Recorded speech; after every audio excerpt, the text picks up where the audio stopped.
especially against a team like Stoke, who are an all right team that are in form and are physical. They're a physical team.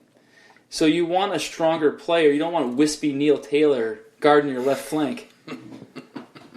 Jesus. Talking about his hair. All of it. All of him. I was surprised by that team. Yeah. In fact, for all three of Bob Bradley's game, I've gone, oh, that's a bit weird. And I don't care that Routledge scored. He still doesn't belong on that pitch.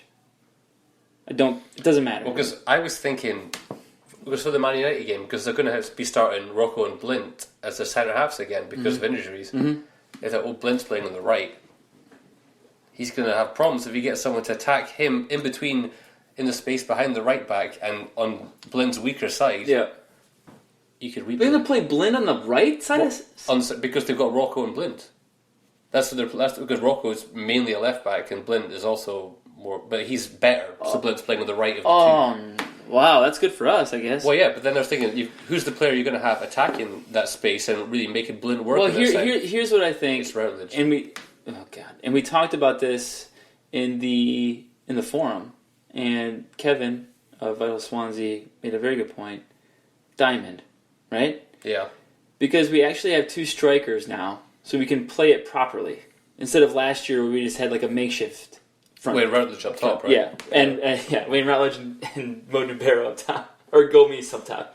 Jesus Christ. He's not even a real footballer. He's great in France. But now you have Llorente, and this is why I think they're going to do it, or at least go 4-4-2, is because Kingsley, Fulton, and McBurney were not in the team today for the Under-23s match. Yeah, options. So I think they're at least going to be available for selection on Sunday.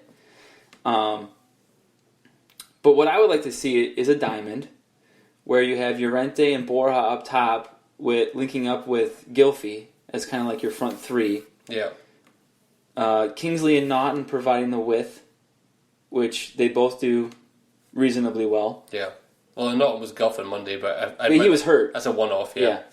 And then in the midfield three besides Gylfi, you'd have Leon, Fulton, and Key or Cork probably, right? I just can't see him starting Fulton in that game. But he's a good player. I've seen him play. He's good. He's a good player. He's better than Fair. Or he's more suited to the team. Yeah. In that setup than Fair. Actually, in any setup. But if you're gonna, anyway, I just want to see a diamond in midfield. Yeah. And then at the back, you have Kingsley, Mawson, Vanderhorn, Naughton. I think that's good. It is good. I mean, it's for me. That's their best. That's the best setup they could have. To give them the best chance to win in any game. It keeps them compact in midfield. It gives them defensive cover, but they also have two attacking outlets with Llorente and Borja. I don't know. For me, if you want to try and scrap your way out of a relegation fight, you have to go with this option. Yeah, maybe. Your thoughts? I still think it's kind of a problem that Swansea's best player is a number 10 that can't play anywhere else. Yeah. That is kind of irritating because you have to play that one guy. And again, it comes down to the recruitment that they did the last 2 years. Sigurdsson should be like a good option, but he shouldn't be the only. Right. But you kind of have to make him the focal point to an extent. Well, yeah, and there was a point made on the Games podcast with Gab Marcotti this week where he made the argument that ideally you want the starting 11 and the guys that you bring off the bench to have similar qualities. Oh, so you keep the same system and interchange. Yes, players. right. Well, we can't do that at all. No, you can't even find one system to start the game with. Right. And I don't blame Bob Bradley for that because it's only his fourth game that's going to be on Sunday. Yeah, exactly. He doesn't know. He doesn't know any of these players. He's still getting to know them. Yeah. So the fact that people are getting up in arms about, well, this guy doesn't know how to pick a side, he just throws rain. He's trying to figure it out. But he was thrown into a difficult situation. Any manager would have trouble with this. I mean, you saw when Guidolin first started.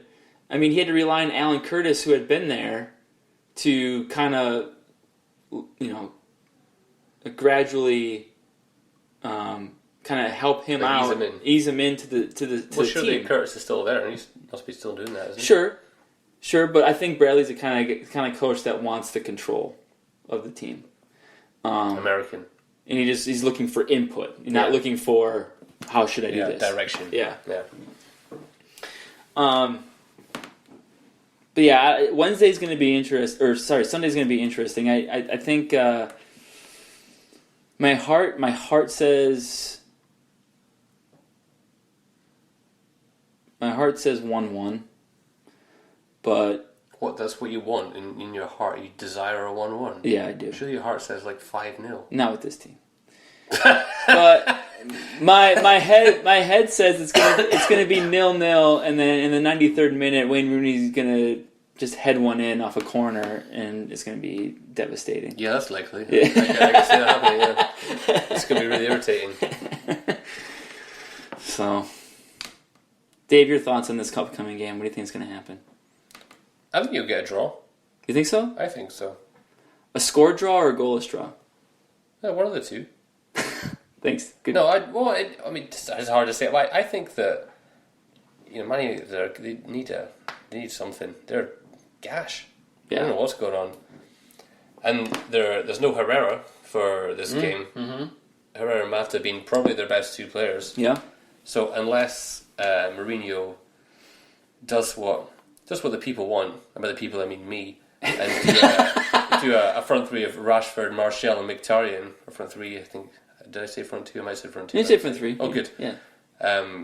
With a bit of movement. I mean, that if I was him, that's what I would do. The fact that Mkhitaryan hasn't played, he's played maybe 20 minutes. He came off the bench, and then on Thursday, and he said, "Oh, he's got some work to do," or something. It's like, well, you haven't played him since. He's getting fat because you don't play him. He's missing Armenia so much. He's just eating burgers. I don't know. I like that. I've heard they keep saying that in various podcasts and newspaper stuff. He needs to play. Well, they keep saying that modern football's bypassed Mourinho, and they don't want to write him off, but they might be right. I mean, his whole thing was set up your team and make you hard to break down, and then go from there. But now most teams, even sort of mid-table teams now, sit right on top of you and push you, so it's harder to... All teams, it seems like all teams press now. Yeah, apart from Burnley away. Right. Yeah. But yeah, everyone else, is you going to sit there? Or Hull. Well, they don't do anything anymore. Yeah, they just kind of stand there. They beat Swansea when that's our season over. That's what we want to do. That's the scalp we wanted. But yeah, everyone kind of pushes you, and then... I mean, they don't got the right players, and they said... That was the thing this week. He's looking to sell 8 players in the next 2 windows. He wants to get rid of. He's going to Schweinsteiger, Schneiderlin, Memphis. We talked about Darmian. that. You texted me that the other day. Cheeky loan for Memphis. Memphis and Schweinsteiger. Ooh. Well, Memphis. I thought why it's more realistic. Yeah. I don't think the wages might be a problem, but yeah, give him some game time. Yeah. I would take Memphis over Routledge. Every day of the week. I take you over Routledge. Thanks, man. Because at least I'd enjoy it. And I'm a right back. Yeah. I just like seeing you with your glasses on, like running up the pitch. I play in contacts, thank you. I know, but it was be funny. Yeah. With like the elastic band around the back of my head to hold them on. Yeah. And when you run, it looks like you're really running as well. Me? Yeah. As I do I crane my neck, yeah. Your whole body's compact. Yeah. You're like a really slow bullet. Thanks, man. That was a compliment, actually. And I take like the really short, quick strides. I do like that. I'm like Munaim. Yeah, like a pony. Jesus. I enjoy it. It's all in good fun. Most do. Yeah. What else we got coming up this weekend? Well, apart from that, I'm quite looking forward to Chelsea versus Everton, actually, which I believe is the later game tomorrow. That would be really nice. Let's pull up the Premier League schedule. But I think that's the one, and well, there's the North London derby as well, which some might be interested in, I suppose. It's not a bad round of fixtures, actually. Mm-hmm. I think once you get up there, you'll agree. Ooh, Man City Middlesbrough might be interesting. Because Middlesbrough, I like the way they play. Well, the last 2 games are going quite well, so I guess they'll set up similar to against Arsenal. West Ham Stoke is a fun one. I think so. playing 3 at the back apparently at West Ham now. No, they've been for a few games, yeah. Well, it's been working out. They haven't been letting as many goals. And Liverpool should deal with Watford. Yeah, I would think so. Leicester City at home with West Brom. That'll probably be a dud. Excuse me. It's a disease coming back there. Yeah. But yeah, the North London derby should be good. But I would imagine you can't really see past Arsenal that one, can you? Can you? Or maybe you can. I can't. Those games are always weird, though, aren't they? Last year they were weird anyway. Well, the 2-2 at White Hart Lane with Harry Kane's goal. It was mental. That was one of those ones, when you're watching football by yourself. Yeah. And you just make the noise. You hit your head on the ceiling. Yeah. And then it's like, grab my phone. It's like, I need to text someone. Like, I'm going to go into text. Oh, thanks, Brian. Yeah. I think you were out or something. And I was like, oh. So, I'll just wait. But because Spurs just dominated that game. Yeah. And then Sanchez equalised. Arsenal had 10 men, I think, as well. Yep. But that's fine. Yeah, those games are weird. But yeah. I mean, Spurs have got how many goals in the last 6 games? Is it they haven't won? Not much. What I think is since the Man City game, wasn't it? Yeah, and I think it's 1 goal from open play in 6 games. Then they got a penalty or 2 in there, but mostly. Yeah, it's been pretty. I mean, they certainly give the effort. It's just the finishing isn't there. It doesn't seem like they can't figure out the final third. No, like Kane should be back. That'll help. I don't know if he might. He probably come off the bench. I think. Yeah, well, it gives them depth anyway because they were playing with Son, who's not really a striker, but I think and we talked about this. I think with Tottenham, I mean that front 4, they kind of do like the Liverpool thing where it's just kind of a fluid. Around. Yeah. What do you think about Liverpool this year, Dave? What do you think? Klopp's Liverpool. 12 games in. We know what I think about them. They're wonderful. I know. They're what I want to watch in football because they're fun. Do you think they will win the league? Probably not. Who do you think is going to win the league then? As we approach the middle part of November. I mean, you'd probably think City, but I'm thinking City. I'm thinking kind of Chelsea now.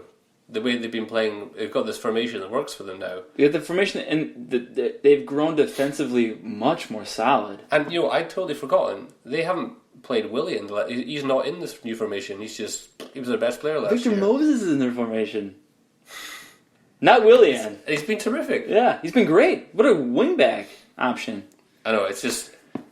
I mean, it's quite a brutal team. I mean, because obviously going forward they're quite good, but then when they sit back in... You can't break them down, yeah. Yeah, you've got, Cahill, Luis, Azpilicueta, and then you've got Alonso and Moses could sit back in, and you've got Kante and Matic in front. So all of a sudden you've got 7 lads going, all right. What are you going to do? Yeah. And if we get it, we're going to kick it to and not only 7 lads, 7 good players. Mm-hmm. You know what I mean? Like, it's not just like you got just 7 bodies out there. They're guys that can cover some space. Yeah. They can close you down. And then they have the speed to counterattack. They're a tough team to play right now. I wouldn't want to play Chelsea right now. No. They've got it figured out.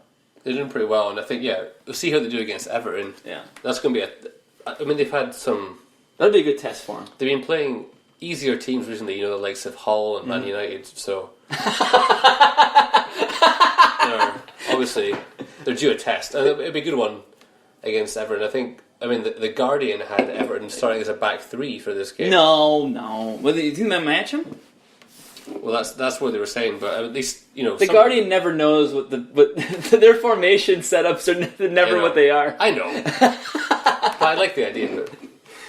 I remember they had the second game of the season. They had Frank Taberneau starting. That was the opening game. Oh yeah, Frank Taberneau at left back. Who?